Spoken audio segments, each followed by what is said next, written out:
pandangan Gus Ainul terkait kepemimpinan di NU itu apakah lebih pas dipimpin oleh alumni PMI atau seperti apa? Atau mungkin punya pandangan tersendiri gitu, Antara seperti apa nanti? PMI, HMI, dan kemungkinan mungkin GMNI juga gitu. Kemungkinan mungkin PMKRI juga ada di NU gitu. Berdirinya organisasi pergerakan mahasiswa Islam Indonesia bermula dengan adanya hasrat kuat para mahasiswa Nahdlatul Ulama untuk mendirikan organisasi mahasiswa yang berideologi Ahlus Sunnah wal Jamaah. Bung Karno meminta kepada NU untuk mendirikan organisasi mahasiswa Islam yang Indonesia, maka berdirilah Pergerakan Mahasiswa Islam Indonesia. Menurut saya begini ya, ini pertanyaan yang tidak mudah untuk menjawabnya. Tapi menurut saya begini, Mas. Saya aktivis PMII sejak dari rayon sampai cabang, tapi saya tidak sampai ke PB gitu. Tapi dulu eranya di PB itu eranya Caimin ya, apa namanya, dan kemudian era Cak Malik dan yang lain-lain. Menurut saya begini, meskipun saya dibesarkan oleh PMI, tapi saya berpikir begini, Mas, kalau itu nanti dibawa ke ranah situ PMI non PMI itu apa namanya, ini agak riskan juga kalau dibawa ke arah situ gitu, karena kita juga mencoba untuk berpikir menerapkan ide demokratisasi kita ya, apa namanya, nilai-nilai humanisme kita, nilai demokrasi kita dalam berorganisasi gitu. Jadi tidak mungkin NU sendiri itu juga tidak mungkin mengatakan bahwasanya NU ya harus apa namanya milik orang PMI gitu. Itu tidak mungkin juga gitu. Apa tidak mungkin juga gitu. Terus kemudian juga akan bilang bahwasanya ini milik HMI misalkan atau milik siapa itu. Atau ada kekhawatiran misalkan, wah ini nanti dikuasai PMI, oh ini nanti dikuasai HMI gitu. Ada kekhawatiran semacam itu. Saya kira sebaiknya kita tidak terbawa ke arah sana gitu, tidak ke arah sana. Tapi yang perlu kita pikirkan adalah bagaimana karakteristik kepemimpinan itu, gitu. Karakteristik calon pemimpin itu yang perlu kita garis bawahi di situ. Nanti kalau saya bilang tadi ke arah dalam tanda kutip sektarian itu, saya bisa dihabisin jutaan orang gitu, karena memang itu tidak kurang pas gitu. Apa namanya, ketika kita bicara NU itu banyak latar belakang juga gitu. Ada yang latar belakangnya keluarga santri, ada yang latar belakangnya non santri, ada yang PMI, HMI, GMNI, dan yang lain-lain gitu. Dan maksud saya kita lebih fokus ke ini, Mas Gus Mahbub. Kemungkinan kita lebih fokus ke ini saja, ke apa namanya, karakteristik calon pemimpin kita. Itu mungkin yang perlu. Meskipun saya tidak menafikan, kadang politisasi latar belakang itu sangat dalam juga gitu. Apa namanya, itu sangat dalam juga politisasi latar belakang itu. Tapi itu kadang munculnya sesuai dengan ini, Gus, sesuai dengan apa namanya, sesuai dengan kepentingan dalam posisi kita sekarang di mana gitu. Apa namanya, ya kalau di NU, tapi kemudian kalau di posisi-posisi yang lain, misalkan di eksekutif, misalkan ternyata irisan-irisan itu tidak ada gitu. Irisan-irisan itu dihilangkan gitu. Yang muncul kemudian irisan itu irisan kepentingan. Nah ini nih maksud saya seperti itu. Jangan sampai seperti itu. Apa namanya? Mungkin yang lebih penting menurut saya ya, yang lebih penting itu kaderisasi di masing-masing latar belakang organisasi itu ya dimaksimalkan gitu saja, sehingga membentuk satu kader yang punya dedikasi gitu. Nah, kalau kadernya memang punya dedikasi dan dia punya kapasitas, capacity and capability, saya kira itu apa namanya, sulit untuk ditolak, dan latar belakang juga ya, track recordnya bagus gitu, dan itu sulit untuk ditolak. Dan saya begini, kalau ditarik soal kepemimpinan ini memang ada satu hal yang menarik ya. Tapi menurut saya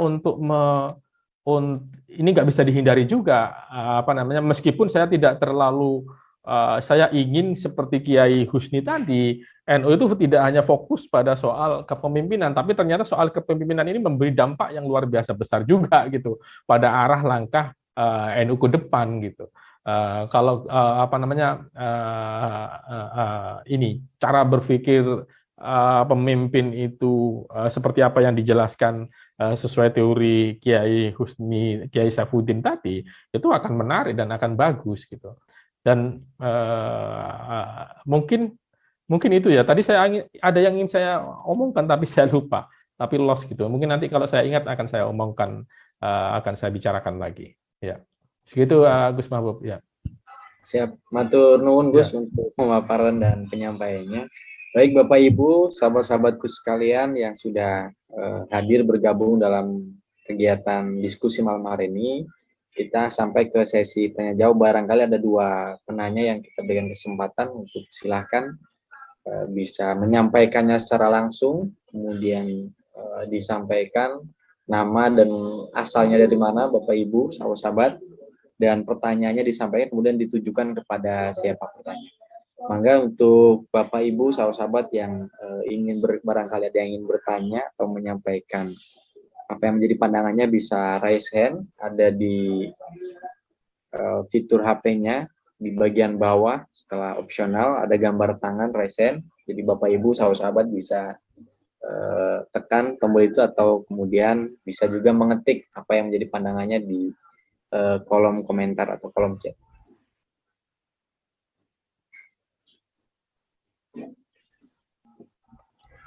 Belum ada sejauh ini. Langsung baik, aja.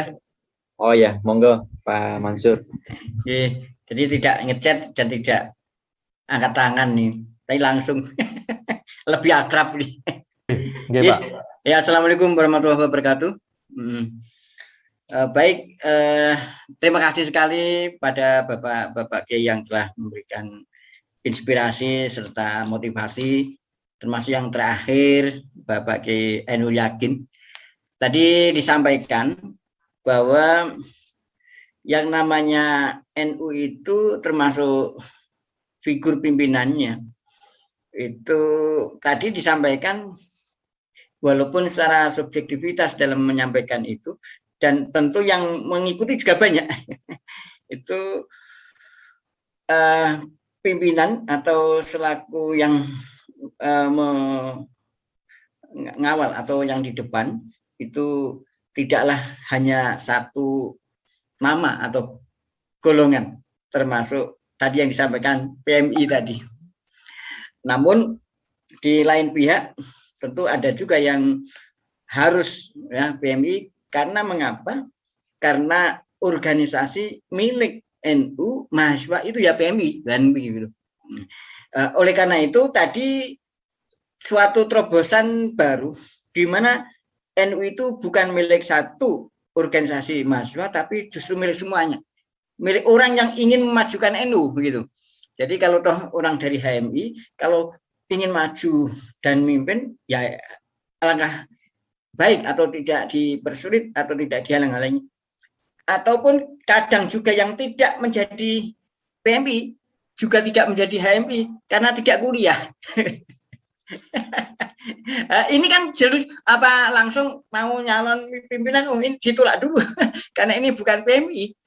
Tapi jika dia pun juga bukan HMI, ya kan gitu. Dia bukan siapa-siapa, tapi dia adalah NU dari bayi, kan gitu. Saya sependapat dengan Pak Ainul Yakin dalam konteks terakhir dari pendapat kami itu setuju saja dengan Bapak Ainul Yakin hal ini, tetapi ini kan terbatas kaitan dengan apa itu diskusi terbatas kita. Ini ada yang kita lihat itu 22 orang. Nah, ini kalau seandainya hal ini mungkin muncul di seluruh tanah air, kemungkinan ini yang tidak cocok itu juga banyak. Pergerakan mahasiswa Islam Indonesia dari Sabang sampai Merauke mungkin kurang sependapat. Namun ini merupakan terobosan baru di mana kemajuan dari organisasi itu apabila seseorang itu bisa berbeda dengan pada umumnya tetapi demi kemajuan. Seperti yang disampaikan oleh Gus Dur tadi. Gus Dur itu dulu menyampaikan hal-hal sesuatu secara umum waktu itu dia akan diterima. Dan orang menyatakan itu, wah kok seperti ini. Intinya kurang tepat waktu itu. Tetapi setelah 10 tahun, bahkan lebih lama lagi, justru itulah yang benar dan yang tepat. Ya, oleh karena itu Pak Ainul yakin dalam kondisi sekarang mungkin banyak yang juga yang kurang setuju misalnya. Tetapi di lain waktu, di masa yang akan datang, itulah pendapat Pak Ainul yakin justru yang tepat untuk NU di masa depan. Terima kasih, itu aja saya komentar dan menguatkan dari pendapat Pak Ainul yakin. Terima kasih, saya dari Salatiga. Terima kasih. Assalamualaikum warahmatullahi wabarakatuh. Waalaikumsalam. Baik, matur nuwun, terima kasih Pak Yai Mansur.